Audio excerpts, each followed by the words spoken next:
کو پڑھا دیا جلدی جلدی. بہت سمجھدار تھے, خود ایسے پڑھتے تھے کہ وہ سمجھتے چلتے تھے. جہاں کوئی ضرورت نہیں میں بتا دیتا تھا جہاں تک مجھے معلوم. کتاب کے محشی نے کئی جگہ اصل کتاب کی عبارت بدل دی, اپنی طرف سے عبارت لکھی, اور الحمدللہ سبھی جگہ میں لکھتا گیا. اصل میں جو ہے وہ صحیح ہے, معنی یہ ہے. لکھتا گیا. پھر جس کی کتاب تھی وہ آیا تو میں نے سوچا جلد باز معلوم نہیں کیا کر دے گا. میں نے کہا میں نے تیری کتاب کو خراب کر دیا, اب سب تو کتاب ہے. تو کہنے لگا لا بل حل تم کتابی, آپ نے میری کتاب کو مزین کر دیا. میں نے کہا یہ پڑھ لے پہلے کیا میں نے لکھ ڈالا. اب وہ میرا لکھا کیا سمجھ میں آتا. ماشاء اللہ میں جنی تحریر اور وہ عجیب. پھر میں سمجھا دیتا تھا. تو آخر میں اس نے یہ کہا اذا قرئ بفکر فہم, وہ سب جگہ وہ مان گیا کہ ٹھیک ہے. اور پھر بار بار یہ کہتا تھا کہ کتاب کی اصلاح نہ کرنا چاہیے. لا یغیر ما فی الکتاب لا یغیر ما فی الرسول. اور جس کی تعریف ہے بہت مشہور عالم ہیں, وفات پا چکے ہیں. دنیا کا ہر آدمی ان کے نام سے واقف ہے. اور یہ انسان اس پر تعریف لکھ رہا, یہ غلط یہ غلط. اس بچے نے بھی ایک جگہ تعریف لکھی تھی, میں نے اس پر بھی حاشیہ بڑھایا. اس کو دیکھ کے بہت ہنسا, خوش ہوا. میں نے کہا تو نوآموز ہے, اپنی ہانکتا رہتا ہے. چلیے کیا اس مدح سے فائدہ, یہ بتاتا ہوں کتاب میں جو ہو اسی طرح رکھو. بعض وقت کسی کے ذہن میں آ جاتا ہے. بچوں کو اتفاقاً آ گیا, اتنا بڑا عالم اور ہر جگہ اس کو وہم ہوتا ہے, اور سب جگہ اللہ پاک نے فضل فرما دیا. میں سمجھتا رہا کہ اللہ تعالیٰ ستاری کر رہے ہیں اور پردہ داری کر رہے ہیں. میں نے یہ بھی کہہ دیا بھائی تشہیر اس کی نہ کرو ورنہ عالم کے حصہ زندان کو تکلیف ہوگی.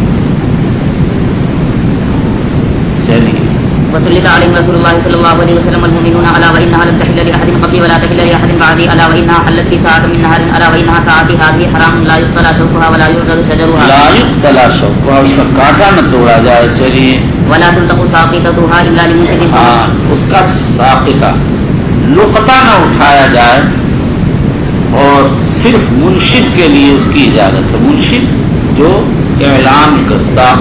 امام شافعی احمد فرماتے ہیں نقطۂ حرم کا اعلان دائم ہے, اس کی تعریف ہمیشہ واجب. اور امام ابو حنیفہ مالک کہتے ہیں جیسے عام نقطات کی تعریف 1 سال ہے, ایسے ہی نقطۂ حرم کی تعریف بھی 1 سال ہے. لیکن فریق اول ایک بات کہتا ہے, وہ کہتا ہے جہاں نقطۂ حرم کا ذکر ہے وہاں صرف انشاد کا ذکر ہے, مدت کا کوئی تذکرہ نہیں. اس سے معلوم ہوتا ہے نقطۂ حرم و غیر حرم میں فرق ہے. نقطۂ حرم میں ہمیشہ اس لیے تعریف واجب کہ وہاں لوگ ہمیشہ حج عمرے کے لیے آتے رہتے ہیں. کوئی اس سال آئے تو معلوم نہیں کب آئے کب نہ آئے, اس لیے ہمیشہ ہی تعریف واجب ہے. چلیے ومن قتل فهو بخير النظرين اما ان يقتل ومن قتل فهو بخير النظرين, جو آدمی قتل کر دیا جائے تو وہ 2 اچھی باتوں میں سے ایک کا مختار ہے. سوال یہ کہ مقتول تو مختار ہوتا نہیں, اس لیے بعض علماء کہتے ہیں یہاں لہو قتیل چھوٹ گیا ہے. اور بخاری شریف میں یہ روایت دوسری جگہ آئے گی, اس میں اسی طرح سے ہے. اور اگر یہ لفظ نہ ہوتا تو ہم کہتے کہ فہوا سے مراد ولی دم ہے, اور قرین مقام سے معنی سمجھ میں آتا ہے. اما یعقل و اما یقال, یا تو دیکھ لی جائے اور یا قصاص لیا جائے. امام شافعی امام احمد فرماتے ہیں کہ ولی دم کو اختیار چاہے قاتل سے قصاص لے چاہے دے. یہی امام احمد کی ایک روایت ہے. امام ابو حنیفہ رحمۃ اللہ علیہ فرماتے ہیں قتل عمد میں صرف موجب قصاص ہے, دیکھ لینے کا کوئی حق نہیں ہے. ہاں اگر دوسرا فریق راضی ہو تو پھر دیکھ لینے کا حق ہے. اور بعض روایات میں اما یفادا وارد ہوا ہے باب مفاعلت سے اس سے اس مذہب کی تائید ہوتی ہے. وإما يقال أهل القتيل فجاء رجل من أهل اليمن فقال اكتب لي. یہ رجل ابو شاہ یمنی ہے. ابواب النقطہ میں تصریح آ رہی ہے. چلیے. فقال اكتب لي يا رسول الله فقال اكتب لي ابي فلان فقال رجل من قريش الا الرزق يا رسول الله فإنا نجعله في بيوتنا وقبورنا فقال النبي صلى الله عليه وسلم الا الرزق الا الرزق. اس آیا حضور نے فرمایا للرزق اپنے اجتہاد سے فرمایا یا وحی سے دونوں محتمل ہے. اور جب احتمال پیدا ہو گیا تو اس حدیث سے اس بات پر استدلال کہ حضور صلی اللہ علیہ وسلم کو اجتہاد کا حق تھا مشکل ہے. مسئلہ اختلافیہ قاضی ابو یوسف امام احمد بن حنبل اور جمہور علماء فرماتے ہیں آپ کو اجتہاد کا حق تھا. معتزلہ کہتے ہیں کہ آپ کو اجتہاد کا حق نہیں تھا. امام الحرمین نے اس میں توقف کیا ہے. پھر اگر اجتہاد کا حق تسلیم کر لیا جائے تو آگے یہ اختلاف ہے کہ آپ نے اجتہاد کیا کہ یا نہیں. اکثر حضرات کہتے ہیں کیا، بعض انکار کرتے ہیں. امام غزالی نے توقف کیا. پھر اگر آپ نے اجتہاد کیا تو آگے اختلاف ہے کہ آپ سے اجتہاد میں خطا ہو سکتی ہے یا نہیں. بعض کہتے ہیں خطا نہیں ہو سکتی، اکثر کہتے ہیں خطا ہو سکتی ہے. پھر اس کے بعد اکثریت کہتی ہے کہ فی الفور آپ کو اطلاع کر دی جائے گی، اور بعض کہتے ہیں عمر میں کسی وقت ہی اطلاع ہو سکتی ہے. چلیے اس کی ایک خاص کا نام ہے. وفي قال حدثنا علي بن عبد الله قال حدثنا سفيان قال حدثنا عمرو قال اخبرني وهب بن منبه عن اخيه قال سمعت ابا هريره يقول ما من اصحاب النبي صلى الله عليه وسلم احد اكثر حديثا عنه مني الا ما كان من عبد الله بن عمرو فانه كان يكتب ولا اكتب تابعه معمر عن عمار بن ابي هريره رضي الله تعالى عنه. ما من اصحاب النبي صلی اللہ علیہ وسلم احد اکثر حدیثا عنه. حضور کے صحابہ میں کوئی مجھ سے زیادہ کثیر الحدیث نہیں سوائے عبداللہ بن عمرو کے. وہ لکھتے تھے میں لکھتا نہیں تھا. اور تحاوی و بیہقی کی روایت میں واقع ہوا ما کان احد من اصحاب النبی صلی اللہ علیہ وسلم اکثر حدیثا عنہ منی الا ما کان من عبداللہ بن عمرو فانه كان يكتب بيده ويعي بقلبه وكنت اكتب وكنت اعي ولا اكتب استاذن رسول اللہ صلی اللہ علیہ وسلم کی کتابت فاذن له. اس حدیث سے معلوم ہوا کہ ابو ہریرہ سے عبداللہ بن عمرو کی حدیث ہے زیادہ تھی. حالانکہ آج ابو ہریرہ کی جو حدیثیں ملتی ہیں وہ عبداللہ بن عمرو کی حدیثوں سے بہت زیادہ ہیں.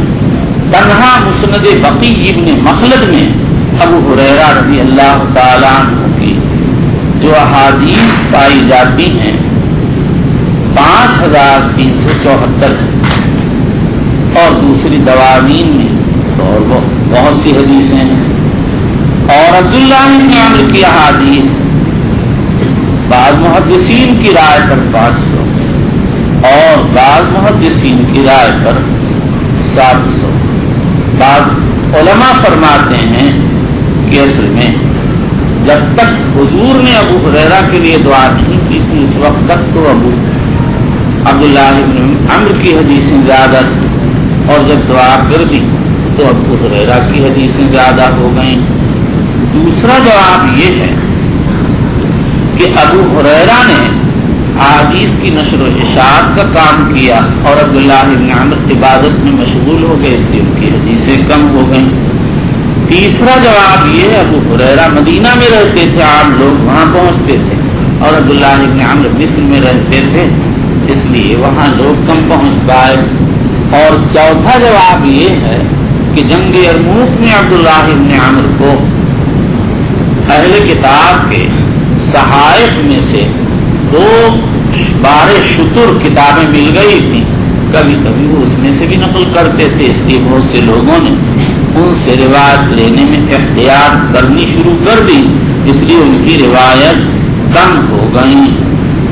تابعہ معمر عن حمام عن ابی ہریرہ، یعنی یہ روایت جیسے وہب نقل کرتے ہیں ایسے ہی معمر بھی حمام سے نقل کرتے ہیں.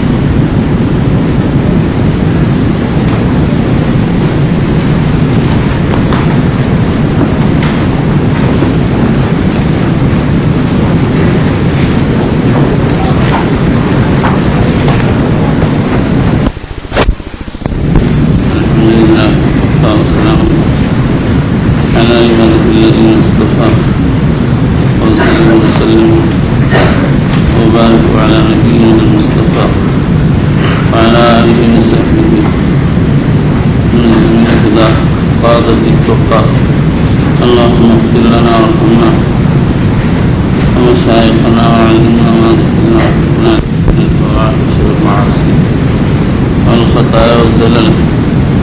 اللهم اغفرنا واغفر واصلح لنا شأننا كله. لا اله الا انت اما بعد. ولا اكتب پر اشکال کہ حاکم نے مستدرک میں روایت نقل کی حسن ابن عمرو بن امیہ زنگی سے نے ابو ہریرہ کے حوالے سے ایک حدیث نقل کی تو ابو ہریرہ نے انکار کر دیا کہ میں نے وہ حدیث بیان کی. حسن ابن عمرو کہنے لگے نہیں آپ نے بیان کی ہے.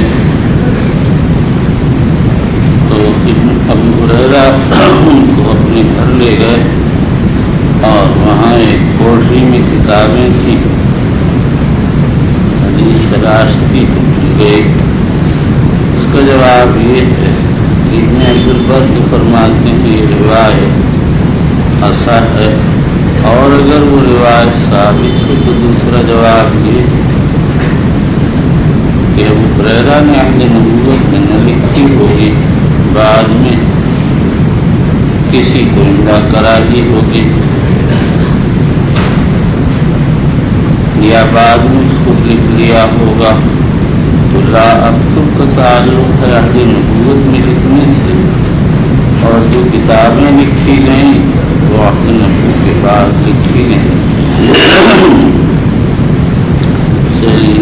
بسم الله الرحمن الرحيم. وبالإسناد المتصل منا إلى أمير المؤمنين في حديث رسول الله صلى الله عليه وسلم أبي عبد الله محمد بن إسماعيل البخاري رضي الله تعالى عنه قال حدثنا يحيى بن سليمان قال حدثني ابن وهب قال أخبرني يونس عن ابن شهاب عن عبيد الله بن عبد الله عن ابن عباس رضي الله عنهما قال لما اشتد بالنبي صلى الله عليه وسلم وجعه قال ائتوني بكتاب أكتب لكم كتابا لا تضلوا بعده. قال عمر إن النبي صلى الله عليه وسلم غلبه الوجع وعندنا كتاب الله حسبنا. فاختلفوا وكثر اللغط قال قوموا عني ولا ينبغي عندي التنازع. فخرج ابن عباس رضي الله عنهما يقول إن الرزية كل الرزية ما حال بين رسول الله صلى الله عليه وسلم وبين كتابه. لما اشتد بالنبي صلى الله عليه وسلم وجعه بل شنبے کے دن کا واقعہ ہے. ابن عباس کہتے کہ یوم الخمیس وما یوم الخمیس اشتد برسول اللہ صلی اللہ علیہ وسلم وجعه. آئندہ یہ روایت اسی طرح آئے گی. ایتونی کی کتابیں اکتب لکھوں کتاب، میرے پاس کاغذ لاؤ میں تمہارے لیے ایک تحریر لکھوا دوں. لا تضلوا بعد، اس کے بعد گمراہ. قال عمر ان النبی صلی اللہ علیہ وسلم غلبہ الوجع، حضور صلی اللہ علیہ وسلم پر تکلیف کی شدت ہے. وعندنا کتاب اللہ حسبنا، ہمارے پاس اللہ کی کتاب جو ہمارے لیے کافی پختہ ہے. اختلاف اس میں ہوا کہ تحریر لکھوائی جائے. عمر اور اکثر حضرات کی رائے تھی لکھوائی جائے، اور ابن عباس وغیرہ اہل بیت کی رائے تھی کہ لکھوائی جائے. تقدیر میں اول تھا حضور صلی اللہ علیہ وسلم لکھوانے کا ارادہ مستوی کر دیا.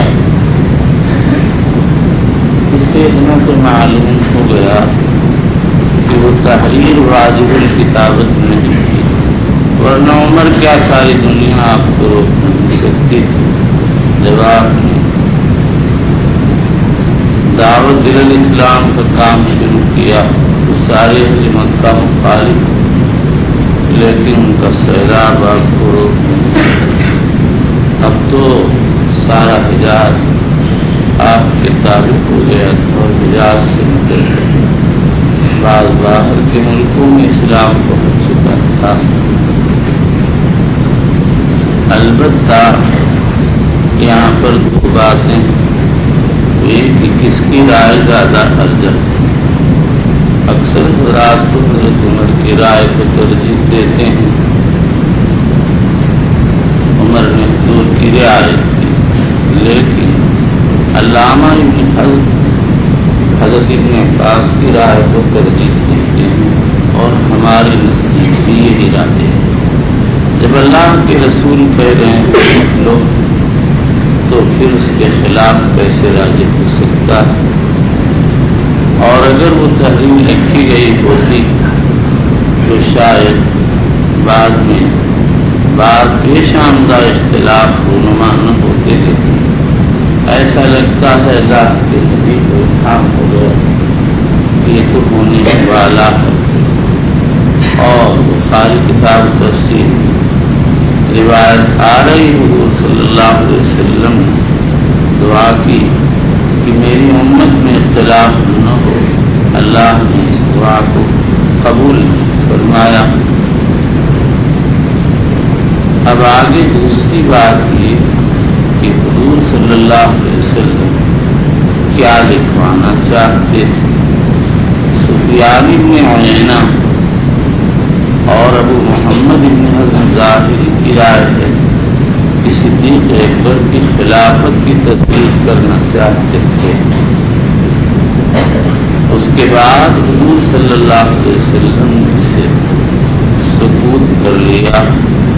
اول تو اس وجہ سے کہ حضور صلی اللہ علیہ وسلم صدیق اکبر کی خلافت کی وہ تنسیص نہ فرما چکے تھے، لیکن ایسے معاملات کر چکے تھے جو نس کی حیثیت رکھتے ہیں۔ سن 9 میں امیر الحج بنا کر بھیج دیا، اور مرض الوفات میں امام الصلاۃ مقرر کر دیا۔ جب کسی عورت نے کہا لم اجد کا، تو فرما دیا فاتی ابا بکر، اور مرض الوفات میں فرمایا یاب اللہ ویدفع المؤمنون ویدفع اللہ یاب المؤمنون الا ابا بکر۔ اور یہ تو صحیحین میں ہے، مسلم کی روایت میں حضور نے عائشہ سے فرمایا ادینی اباک و اخاک فإنی اخاف ان یتمنى متمنی ویقول قائل یاب اللہ والمؤمنون الا ابا بکر۔ تو جو چیز لکھوانی چاہتے اس کی طرف قولاً فعلاً صریح اشارات کر چکے، اس لیے آپ نے اس کو واجب لازم نہ سمجھا۔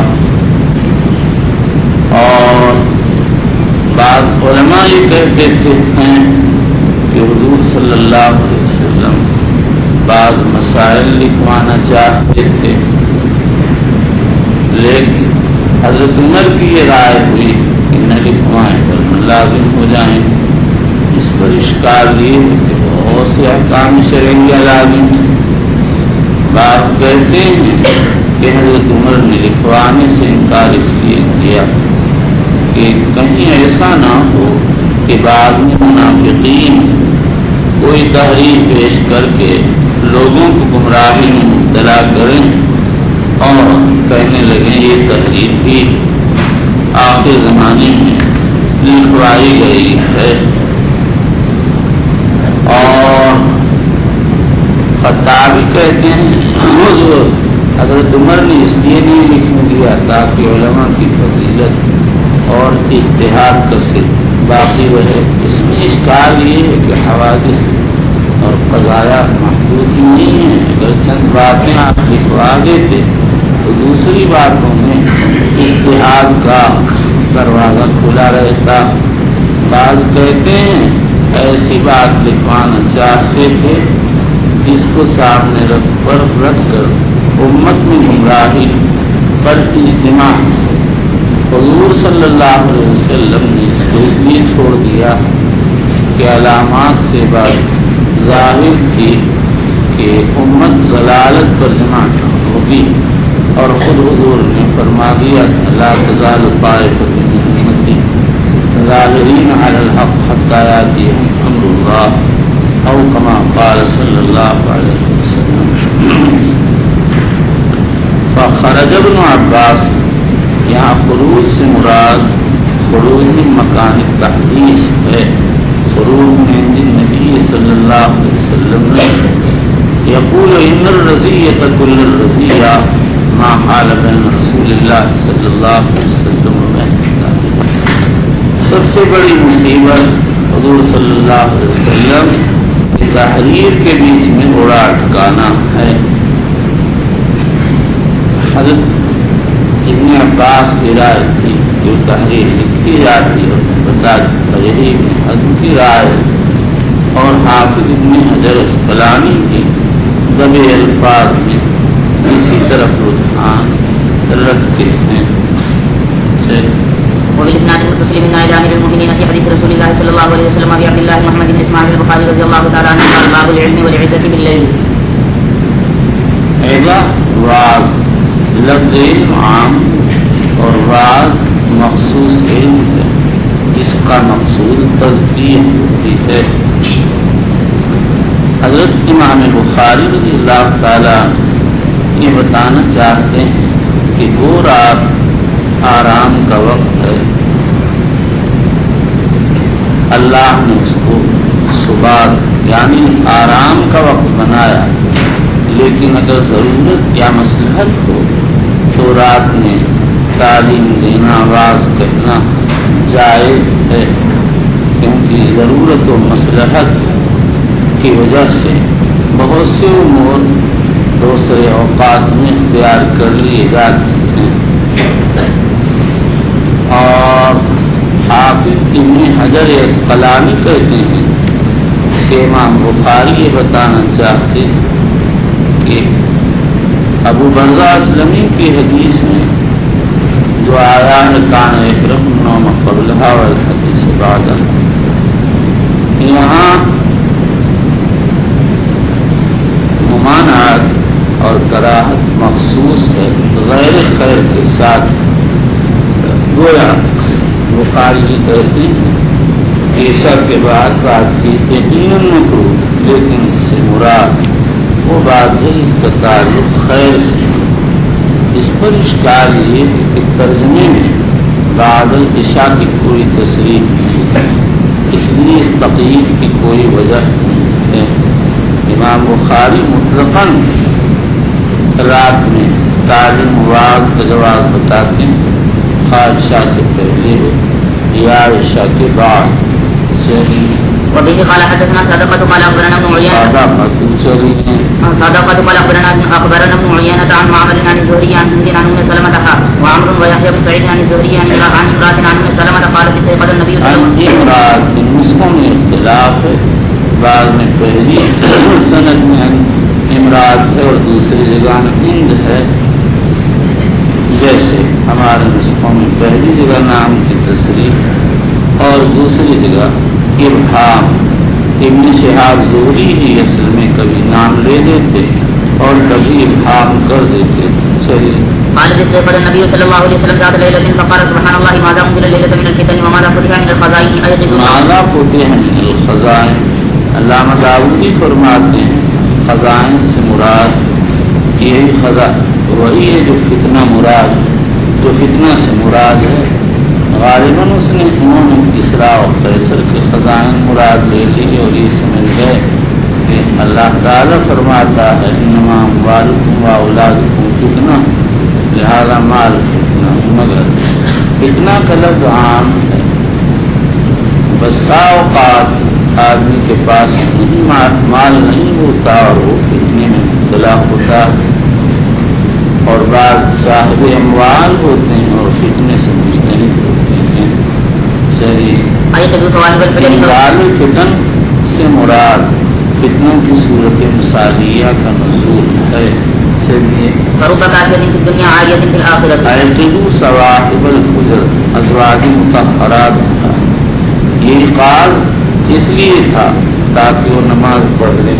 بخاری میں ایک روایت آ رہی ہے اس میں حتیٰ یصلین فرب کاسیۃ فی الدنیا عاریۃ فی الآخرہ. ربا تقلیل و تفسیر دونوں کے لیے استعمال ہوتا. عاریہ میں دو اعراب ہے رفع کے ساتھ اور نصب کے ساتھ. اگر اس کو مرفوع پڑھا جائے تو یہ خبر ہے اور معنی یہ ہوں گے بہت سی عورتیں لباس پہنے ہیں اور دنیا میں اور آخرت میں ہوں گی. اور اگر اس کو مجرور پڑھا جائے تو یہ عکاسیہ کی صفت ہوگا اور ربا فعل محذوف کے متعلق ہوگا. تقدیر عبارت ہوگی رب کاسیۃ فی الدنیا عاریۃ فی الآخرۃ. عرفت ہوگا بہت سے ایسے نفوس ہیں جو دنیا میں لباس عورتیں جو لباس پہنے ہوئے ہیں اور آخرت میں عاری ہوں گی میں ان کو پہچانتی ہوں. یہاں اس حدیث کے مطلب میں 3 قول ہیں. نمبر 1 بعض عورتیں باریک لباس پہنتی ہیں بدن چھپتا نہیں اس لیے آخرت میں ننگی ہوں گی سزان ان کو ننگا کر دیا جائے گا. نمبر 2 بعض عورتیں نفیس لباس پہنی ہوتی ہیں لیکن اس کا شکریہ ادا نہیں کرتی اس لیے آخرت میں نعمت لباس سے محروم ہوں گی. نمبر 3 کاسیہ سے مراد نفوس ہے اور معنی یہ ہے کہ بہت سے نفوس نامائے الہیہ سے دنیا میں آراستہ لیکن ان کا شکر ادا نہ کرنے کی وجہ سے آخرت میں اس سے خالی ہوں گے.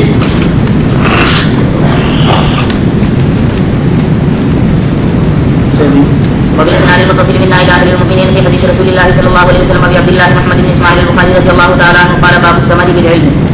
باب السمر بالعلم. لفظ سمر لیل حدیث باللیل اور ظل القمر کے لیے مشترک طریقے پر استعمال کیا جاتا. یہاں پر حدیث باللیل مراد. ابن اسیر جزری فرماتے ہیں کہ لفظ سمر لون و ضوء القمر کے لیے استعمال ہوتا. عربوں کی عادت کہ وہ چاندنی میں بیٹھ کر قصے کہانی کرتے تھے اس لیے سمر کا اطلاق اس لیے اس لفظ کا اطلاق اس سے کہانی پر ہونے لگا قصہ گوئی پر ہونے لگا. لیکن اسماعی کہتے ہیں کہ لفظ سمر ظلمت کے لیے بولا جاتا ہے اور اصل بات یہ ہے کہ عرب قصہ گوئی کے لیے رات کی تاریکی میں جمع ہوتے تھے اس لیے لفظ سمر کا اطلاق ظلمت پر کرنے لگے. یعنی اصلاً لفظ سمر حدیث باللیل کے معنی میں اور حدیث باللیل ظلمت میں ہوتی تھی اس لیے ظلمت کو سمر کہا جانے لگا. امام بخاری رضی اللہ تعالیٰ عنہ نے اس ترجمۃ الباب سے یہ بیان فرمایا ہے کہ علمی قصہ گوئی جائز ہے اس میں کوئی حرج نہیں. اور جن احادیث میں عشاء کے بعد قصہ گوئی کی ممانعت ہے جیسے ابو برزہ کی حدیث میں آیا کان یکرہ النوم قبلہا والحدیث بعدہا. یا ابن مسعود کی ایک حدیث میں ہے جدب لنا رسول اللہ صلی اللہ علیہ وسلم السمر بعد العشاء. رواہ احمد بن حنبل وابن ماجہ والطحاوی.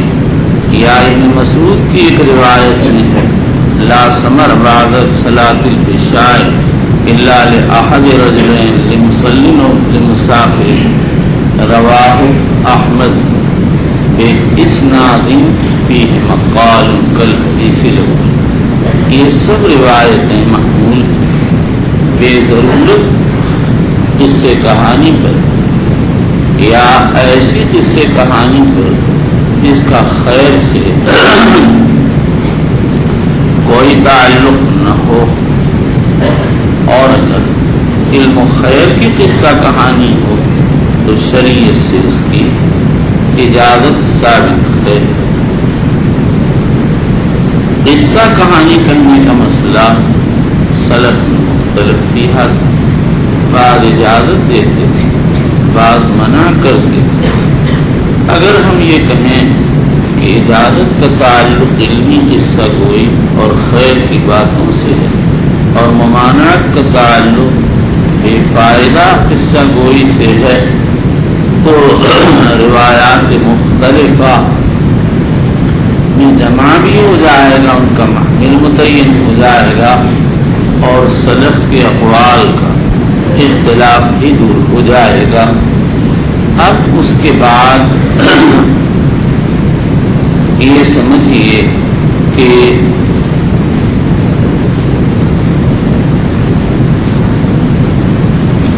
اس باب میں اور باب گزشتہ میں کیا فرق ہے.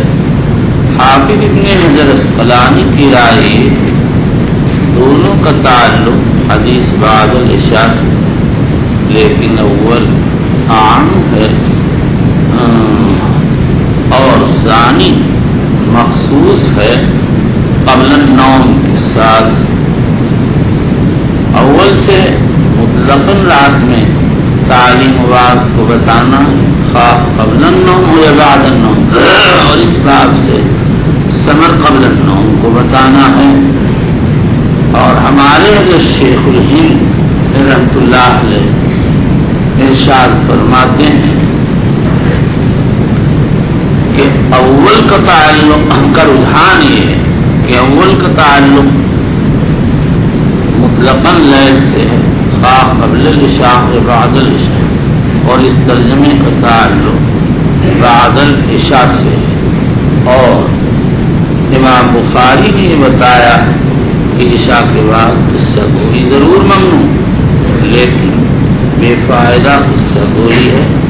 علمی قصہ گوئی حاجت کی بنا پر جائے. علمی قصہ گوئی جیسے انبیاء کے واقعات، سید الانبیاء کی سیرت صلی اللہ علیہ وسلم، صحابہ کے قصے، اولیاء کے فکر انگیز درس آموز قصے بیان کرنے کوئی حرج کی بات نہیں ہے. اور ہمارا خیال یہ امام بخاری دونوں ترجمے مطلق رکھیں تعمیم کی طرف اشارہ کرنے کے لیے. اگر باب اول میں ام سلمہ کی حدیث ما بعد النوم کے ساتھ خاص ہے، اور اس باب میں جابر بن عباس کی حدیث ہے ما بعد العشاء کے ساتھ مقید ہے. اور اس کی وجہ یہ ہے کہ رات کو اللہ صبح راحت کا وقت بنایا، اور وجعلنا اللیل سباتا فرمایا، اور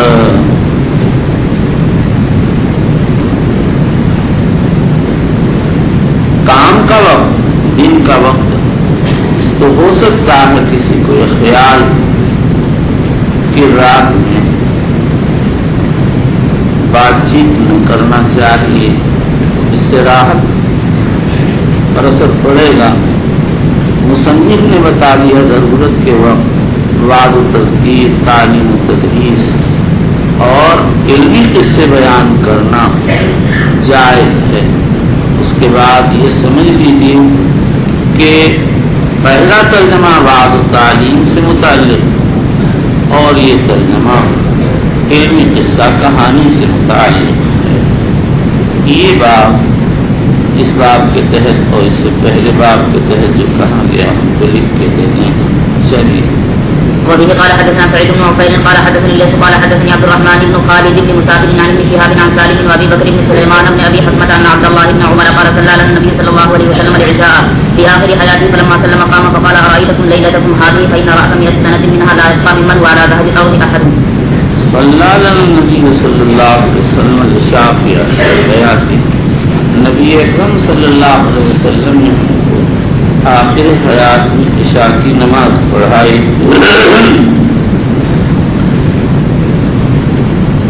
ابو مسلم نے ابو سعید خدری سے ایک حدیث نقل کی ہے.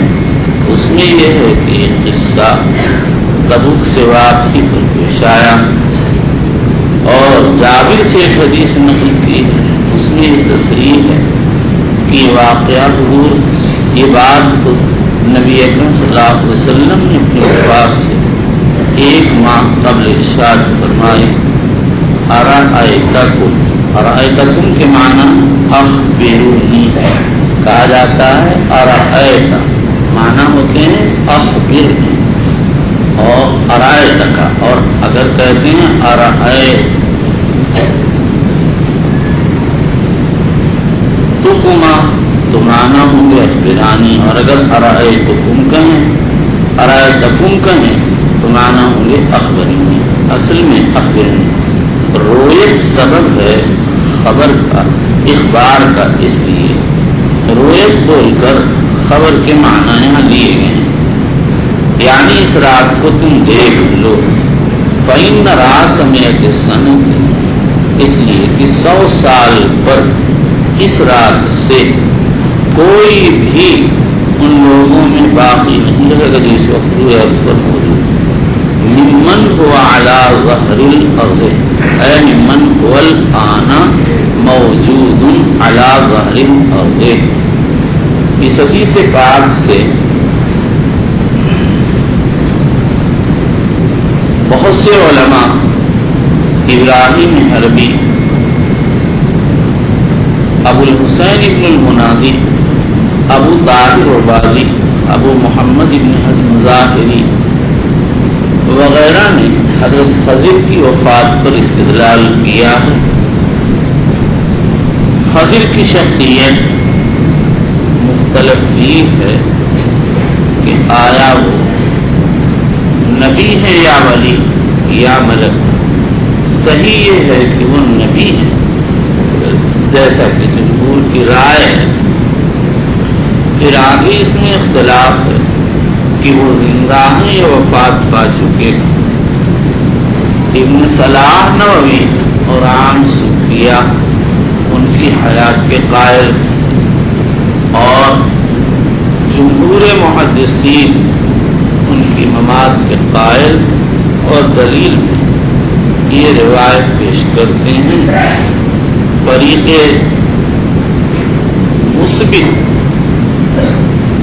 فریق مثبت حیات یہ جواب دیتا ہے کہ اس وقت روئے عرض پر نہ ہوں گے، وجہ ماں پر ہوں گے. یا یہ کہا جائے کہ اس سے خضر مستثنا ہے آب حیوہ پی لینے کی وجہ سے.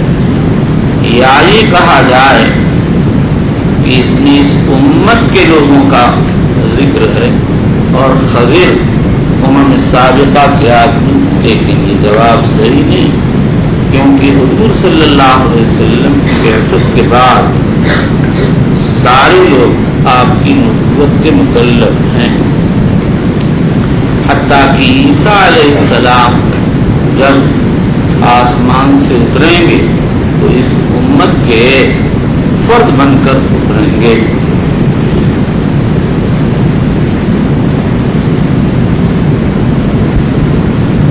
بعض علماء یہ کہتے ہیں کہ خضر کا تعلق عالم روحانیات سے. مجدد الفسانی نے اس کی تصریح کی ہے. عارف عبدالعزیز ابن ابی فارس حسنی کہتے ہیں کہ کوئی شخص معین نہیں ہے بلکہ ولایت کے مقامات میں سے یہ ایک مقام ہے. علماء نے اس حدیث سے ان تمام ہی لوگوں کے دعوے صحابیت کو رد کیا جو 100 سال کے بعد مدعی بنے ہیں، جیسے رتن، سرباتک ہندی، معمر ابن برید، قیس ابن تمیم، نستورہ رومی، مکلبہ ابن ملکان، ابو الحباب وغیرہ.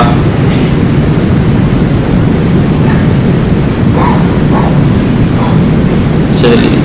وبه قال حدثنا آدم قال حدثنا شعبة قال حدثنا الحكم قال سمعت سعيد بن جبير عن ابن عباس رضي الله عنهما قال جئت في بيت خالتي في ميمونة بنت الحارث زوج النبي صلى الله عليه وسلم وكان النبي صلى الله عليه وسلم عندها في ليلتها فصلى النبي صلى الله عليه وسلم العشاء ثم جاء إلى منزله فصلى 4 ركعات ثم نام ثم قال نام الغليم أو كلمة تشبهها ثم قام فقمت عنه. ثم قال نام الغليم.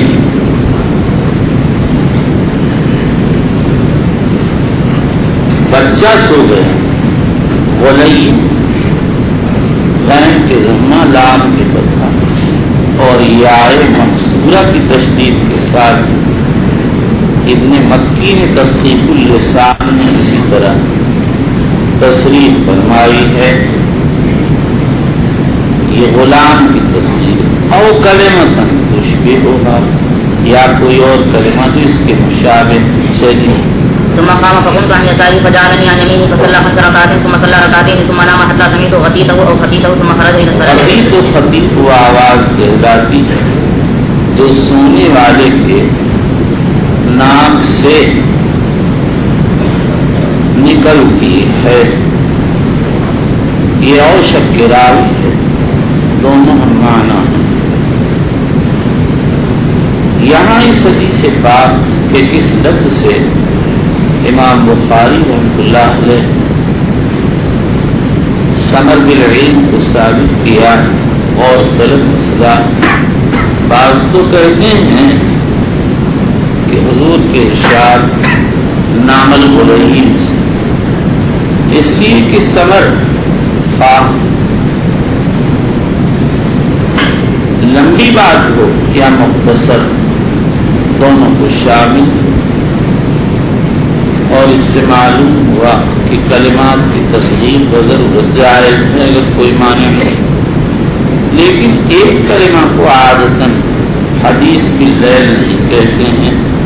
اور بعضوں نے کہا ہے کہ ابن عباس حضور صلی اللہ علیہ وسلم کے سارے احوال کو چپ کے دیکھ رہے تھے تو گویا آپ کے سارے احوال سے منیبات اخذ کی. اس میں اشکال یہ ہے کہ حالات کو دیکھنے کا نام یا اس کو دیکھ کر کوئی بات حاصل کرنے کا نام حدیث ہے. اور بات کہتے ہیں کہ نماز پڑھتے ہوئے حضور نے ابن عباس کو دائیں طرف کھڑا کر لیا تو گویا آپ نے فرمایا یمینی. اس میں بھی اشکال ہے کہ حضور کے یہاں کوئی قول نہیں اور اگر ہوتا تو ایک کلمہ ہوتا. بات کہتے ہیں عادتاً لوگ جب اپنے گھر والوں کے پاس لیٹتے ہیں تو بات چیت کرتے ہیں، لیکن گفتگو موجودہ حدیث سے ہے، عادات و خیالات سے نہیں. صحیح بات یہ ہے کہ امام بخاری رحمۃ اللہ علیہ نے اس روایت کے انکر فروغ کی طرف اشارہ کیا. یہی حدیث کتاب التفسیر میں آ رہی ہے. اس میں ہے فتحدث رسول اللہ صلی اللہ علیہ وسلم مع اہلہ ساعۃ. حضور اکرم صلی اللہ علیہ وسلم نے اپنے گھر والوں کے ساتھ کچھ دیر بات چیت فرمائی. چلے. وبالاسناد المتصل من الى امير المؤمنين في حديث رسول الله صلى الله عليه وسلم ابي عبد الله محمد بن اسماعيل البخاري رضي الله تعالى عنه قال باب الحفظ بالعلم. امام بخاری رضی اللہ تعالیٰ عنہ نے اس ترجمۃ الباب سے اس بات پر تنبیہ کی ہے کہ متعلم کو یہ چاہیے کہ علم کے یاد کرنے کا اہتمام کرے، اس لیے کہ یاد کرنے کے بعد ہی آدمی کے لیے عمل آسان ہوگا اور دوسرے کو تعلیم دے سکے گا، تبلیغ کر سکے گا. حضرت امام بخاری نے اس باب میں 3 روایتیں ذکر اور تینوں ابن عباس ابو ہریرہ سے مقبول ہیں۔ ابو ہریرہ رضی اللہ تعالیٰ عنہ بالاتفاق احفظ الصحابہ، امام شافعی فرماتے ہیں ابو ہریرہ احفظ من روى الحدیث فی ظہرہ، تو ان کے احوال کو ذکر کر کے طالب علم کو متوجہ کیا کہ انہوں نے جو اختیار کیا طالب علم کو بھی وہی اختیار کرنا چاہیے۔